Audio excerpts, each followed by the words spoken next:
어르신들, 귀 건강 어떠신가요? 현재 우리나라는 60세 이상 인구 비율이 높아지고 있으며 어르신들의 노화로 인한 노인성 난청으로 진료받는 환자 수가 증가하고 있습니다. 노화를 자연스러운 현상이라 여기며 미리 예방하지 않거나 제때 치료를 받지 않으면 더욱 심각한 청력 악화를 유발할 수 있습니다. 청력 손상을 방치했을 경우 인지 능력이 30-40% 정도 더 빠르게 손실될 수 있으며 심한 경우 치매까지 발생될 수 있다고 합니다. 그렇다면 우리의 소중한 귀 건강을 위해 어떻게 해야 할까요? 어떻게 하면 귀 건강을 잘 지키며 건강한 노후 생활을 보낼 수 있을지 함께 배워볼까요? 안녕하십니까. 저는 삼성서울병원 이비인후과에 근무하는 문일준이라고 합니다. 저는 귀를 전공하고 있고 또 귀 질환 중에서도 특히 난청 환자분들을 치료하는 데 전념하고 있습니다.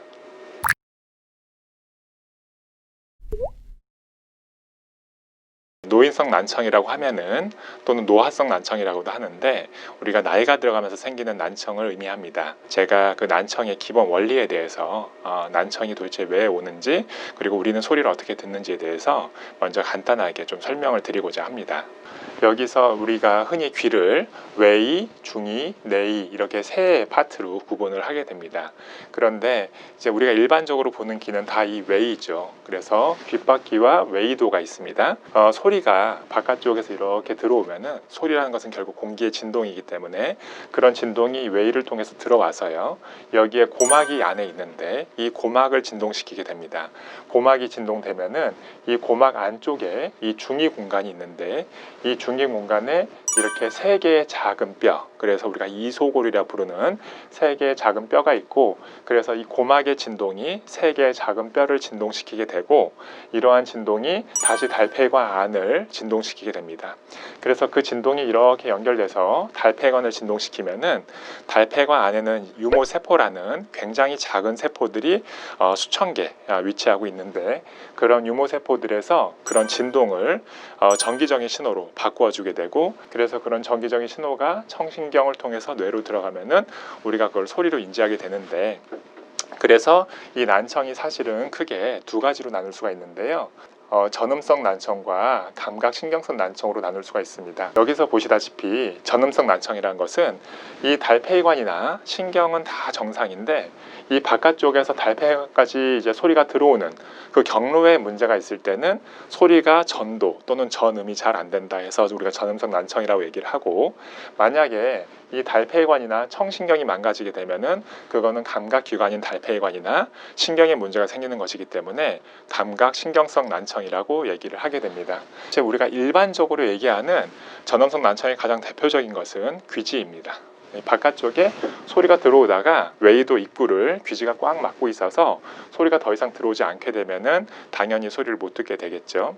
그 외에도 고막에 문제가 있거나 중이각 내에 물이 차거나 염증이 생기거나 해서 바깥쪽에서 어쨌든 소리가 들어오다가 달팽이관까지 제대로 전달이 안 되면 그거를 전음성 난청이라고 얘기를 하는데, 사실 노화성 난청에서도 나이가 들면서 이런 전음성 난청이 생길 수도 있습니다. 그렇지만 일반적으로 노화성 난청의 대부분을 차지하는 것은 감각신경성 난청인데, 아까 말씀드린 것처럼 달팽이관이나 청신경에 문제가 생기는 것이고, 사실은 달팽이관 내에 수천 개의 유모세포가 있는데 그런 유모세포들의 이제 그 기능이 나이가 들면서 저하돼 가지고 소리가 들어와도 그 소리를 우리가 전기적인 신호로 바꿔주지 못하기 때문에 뇌로 소리가 잘 전달되지 않아서 잘 못 듣게 되는 것, 이것을 우리가 노인성 난청 또는 노화성 난청이라고 얘기를 하게 됩니다.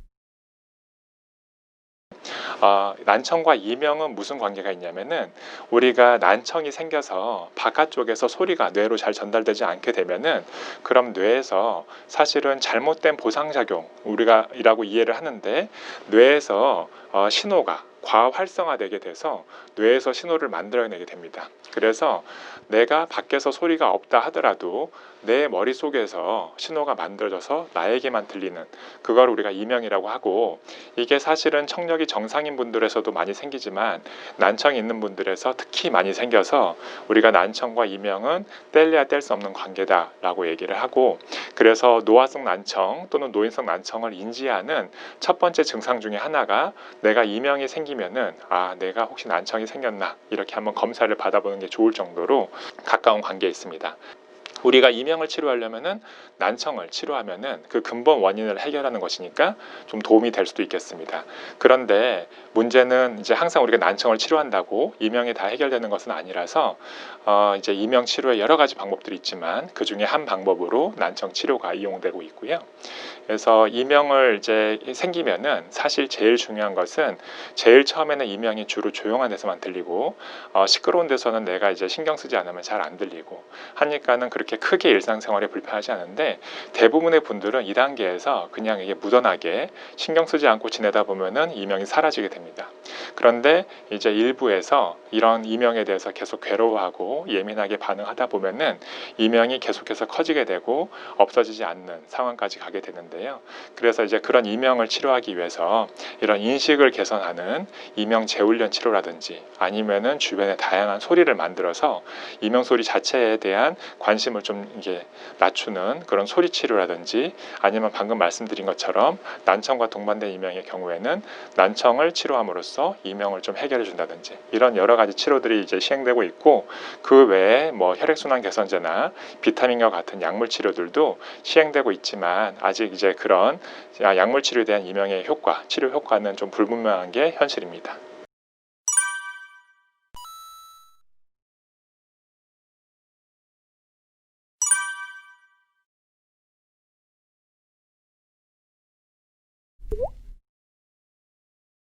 그 난청과 치매에 대한 연구들이 최근에 굉장히 많이 이루어지고 있습니다. 여러 연구에서 난청이 있는 분들에서 인지기능이 저하되거나 치매가 있으신 분들이 훨씬 비율이 높고, 또 하나는 난청이 있으신 분들을 우리가 한 10년 정도 오랜 기간 동안 장기간 추적 관찰했을 때 난청이 없는 분들에 비해서 치매 발생률이 2배에서 한 6배까지 높아진다라는 연구 결과들이 보고되고 있습니다.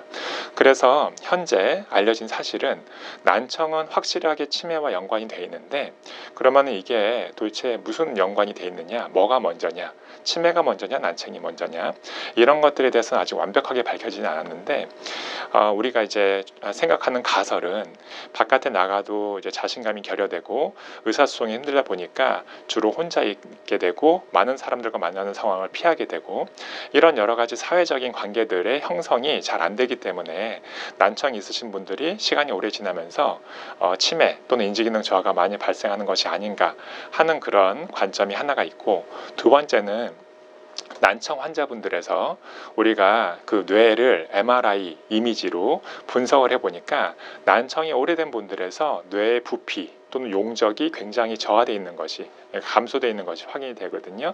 그리고 그런 것들이 이런 인지기능을 관여하는 그런 치매와도 연관이 되고, 그래서 이 소리 자극이 계속해서 제대로 잘 안 들어가다 보니까 뇌의 여러 부위가 활성화되고 자극되는 것이 좀 덜해서 치매가 발생하는 것이 아닌가, 그런 이제 의견도 있습니다. 그래서 이제 그 다음에 우리가 고민하는 것은 난청을 치료하면은 그러면 치매를 과연 예방할 수 있을 것인가, 또는 인지기능 저하를 예방할 수 있을 것인가. 왜냐하면 최근에는 고령화 사회가 되기 때문에 굉장히 육체적인 건강도 중요하지만 정신적인 건강도 되게 중요하거든요.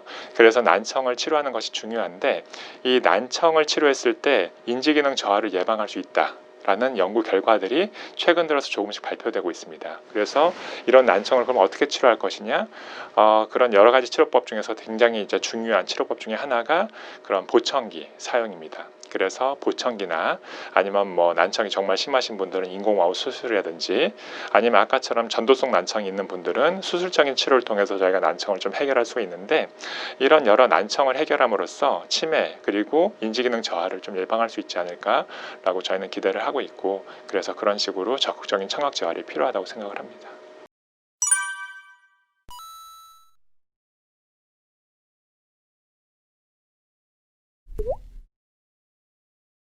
난청에서 전음성 난청 또는 전도성 난청이라고 해서 아까 달팽이관이나 청신경 자체는 괜찮은데 소리가 들어가는 경로에 문제가 되는 경우는, 그런 경우는 저희가 수술적인 치료로 어느 정도 해결할 수가 있습니다. 예를 들어서 고막에 구멍이 있으면은 고막의 구멍을 저희가 잘 메꿔드리면 되는 것이고, 이소골에 문제가 있거나 중이각 내에 염증이 있으면은 그런 염증을 제거하면은 다시 잘 들을 수가 있죠. 그래서 그렇게 수술적으로 해결 가능한 난청이 있으니까 일단 난청을 치료할 때 먼저 나의 난청이 수술적으로 치료가 가능한 난청인지를 확인하는 것이 중요하겠고요. 이비인후과를 찾아서 전음성 난청이 아니라 내 난청이 나이가 들던 여러 가지 이유로 속의 세포가 망가져서 생기는 난청이라고 하면은 아직까지는 그런 세포를 재생시킬 수 있는 치료법은 없습니다. 물론 이제 머지않은 미래에 줄기세포 치료나 유전자 치료 같은 것들이 나올 수도 있겠지만, 현재 의학 기술로는 그런 것들은 아직은 불가능하고, 따라서 그런 경우는 난청의 정도에 따라서 치료를 달리하게 되는데, 그 중에서 난청의 정도가 그렇게 심하지 않은 중도 난청의 경우에는 현재로서는 가장 좋은 치료가 보청기입니다. 우리가 눈이 나빠서 안경 끼면은 이제 교정이 돼서 잘 보이듯이, 보청기도 나의 청력 자체를 좋게 만들어주긴 어렵지만 보청기를 끼므로써 어쨌든 간에 내가 못 듣던 소리를 들을 수가 있으니까 훨씬 더 편리하고 의사소통을 훨씬 원활하게 할 수가 있거든요. 그런데 이제 제가 보청기를 실제 외래에서 처방을 해드리면은 많은 분들께서 초기에는 매우 불편해하십니다. 그 이유는 뭐냐면은 굉장히 나의 난청이 심해졌기 때문에 나는 주변의 소리나 소음들을 많이 듣지 않고 조용한 환경에 익숙해져 있거든요. 지금 현재 나의 뇌는. 그런데 이제 갑자기 보청기를 처방해서 주변의 소리를 증폭해서 들려드리면은 내가 지금 한 몇 년간 잘 못 듣던 주변의 소음들, 예를 들면 자동차 지나가는 소리라든지 타자 치는 소리라든지 이런 여러 소음들이 들리게 되면서 뭔가 좀 시끄러운데, 좀 왕왕거리는 것 같고 좀 불편한데, 이런 느낌을 많이 가지시게 됩니다. 그런데 우리 뇌가 다시 그런 증폭된 새로운 소리에 적응하는데 시간이 걸리기 때문에 그런 시간을 충분히 우리가 고려해서 보청기를 착용을 해야 되고, 보통의 경우는 한 3달 정도를 보청기를 하루에 8시간 이상 잘 사용하게 되면은 우리 뇌가 다시 또 이런 증폭된 소리에 적응이 되면서, 그러면서 보청기 소리에 이제 만족하게 되고 또 굉장히 새로운 삶을 사실 수 있게 되거든요. 그래서 일반적으로는 보청기에 대해서 너무 부정적으로 생각하지 마시고, 난청이 있어서 보청기가 필요한 상황에서는 보청기를 적극적으로 착용하셔서 적응을 한 3달 정도 열심히 하시면은 훨씬 더 의사소통도 활발하게 되고, 그 다음에 아까 말씀드린 것처럼 치매나 인지기능 저하도 예방할 수가 있기 때문에 굉장히 좋을 수가 있고요. 난청의 정도가 더 심해져서 보청기로도 잘 해결이 안 되는 분들이 있습니다. 우리가 일반적으로 70dB이라는 수치를 기준으로 해서 70dB보다 청력이 더 떨어지게 되면은 고도 난청 또는 심도 난청이라고 얘기를 하는데, 그런 난청에서는 사실은 보청기를 써도 소리가 잘 안 들리거든요. 그 이유는 뭐냐면은 달팽이관에 있는 세포들이 너무 많이 망가진 거예요. 그래서 이제 그런 경우는 달팽이관의 기능 자체를 대체하는 그런 수술을 해야 되는데, 그게 바로 인공와우 수술입니다. 인공와우라는 기기가 개발돼서 지금 널리 사용되고 있는데, 흔히 쉽게 얘기해서 고관절이나 무릎관절이 망가졌을 때 우리가 고관절이나 무릎관절을 인공관절로 대체하잖아요. 그런 식으로 달팽이관이 망가졌을 때 달팽이관을 대체한다라는 개념이고, 그래서 인공와우 또는 인공달팽이관 수술이고, 그 기기를 달팽이관 안에다가 전극을 우리가 간단하게 삽입을 시켜드리면은, 그러면은 달팽이관 안에서 원래는 유모세포가 소리를 받아들여서 전기적인 신호를 만들어서 바꾸어서 뇌로 전달시켜야 되는데, 그 과정을 이 기기가 대체하는 겁니다. 그래서 밖에서 소리가 들어왔을 때 그 소리를 전기적인 신호로 바로 만들어서 달팽이관 내로 전달해 주기 때문에 신경으로, 그러니까 다시 잘 들을 수가 있고, 그래서 역시 인공와우도 굉장히 중요하고 좋은 치료법입니다.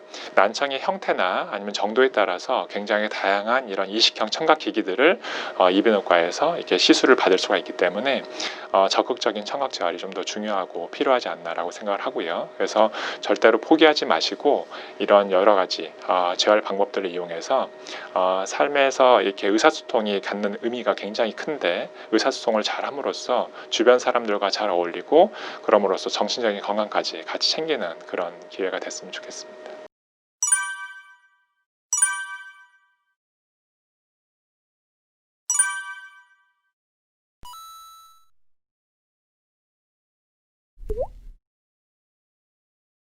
난청을 예방하는 방법은 사실은 그렇게 뾰족한 수는 없습니다. 왜냐하면은 우리가 나이가 들면서 생기는 노화 현상을 되돌릴 수 있거나 막을 수 있는 방법이 없기 때문이죠. 근데 그래도 일반적으로 우리가 생각하는 가장 중요한 것은 큰 소리에 노출되는 것을 막는 것입니다.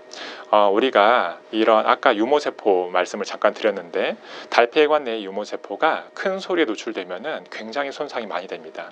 그래서 뭐 젊은 남자분들이 사격 한 번으로도 소음수 난청이 생기고 이명이 생기고 아니면은 소음 환경 하에서 근무하시는 이제 그런 분들께서 소음성 난청이 굉장히 많이 생기는 걸 봐도 결국은 이 노화성 난청과 함께 우리가 굉장히 중요한 게 소음성 난청인데 소음을 그러니까 큰 소음에 노출되는 것을 예방함으로써 우리가 난청도 예방할 수가 있다는 것이고 두 번째는 당뇨나 고혈압이나 아니면 굉장히 고지혈증이나 이런 기저질환들이 난청에 굉장히 좋지 않은 영향을 미친다라는 것들이 잘 밝혀져 있어서 만약에 당뇨나 고혈압이나 이런 기저질환들이 있을 때 그런 기저질환 치료를 열심히 하시고 뭐 혈당 관리라든지 혈압 관리라든지 이런 거를 잘 하심으로써 또 난청도 함께 예방할 수 있지 않을까라고 생각을 하고 있습니다. 그 외에 여러 이제 동물 연구에서 이런 스트레스 또는 활성산소에 의한 그런 이제 그 유모세포의 손상이 확인이 됐었기 때문에 그래서 그런 스트레스 관리라든지 아니면 활성산소를 이제 만들어지는 것을 예방할 수 있는 것들이 주로 비타민이나 아니면은 그런 야채, 채소, 과일 등 이런 이제 것들을 섭취하는 것을 이제 잘 하면은 그런 난청을 좀 예방할 수 있지 않을까라고 이제 개인적으로 생각을 하고 있습니다.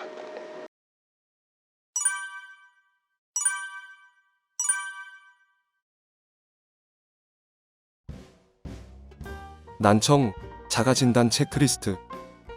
전화 통화 시 잘 들리지 않아 어려움을 느낀다. 시끄러운 장소에서 대화에 큰 어려움을 느낀다. 여러 사람과 대화하는 것이 어렵다. 상대방과 대화 시 몸을 앞쪽으로 기울이는 경향이 있다. 상대방이 말할 때 중얼거리는 것처럼 보인 적이 있다. 상대방의 말을 잘못 이해하여 부적절하게 반응한 적이 있다. 상대방에게 다시 한번 말해달라고 요청한 적이 있다. 텔레비전 시청 시 다른 사람들보다 볼륨을 크게 한다. 여성이나 어린이의 음성을 이해하는데 어려움이 있다. 간헐적 또는 지속적으로 귀에서 소리가 난다. 5개 이상 체크 시 난청이 의심되오니 가까운 이비인후과에 방문해서 청력 검사를 해보세요.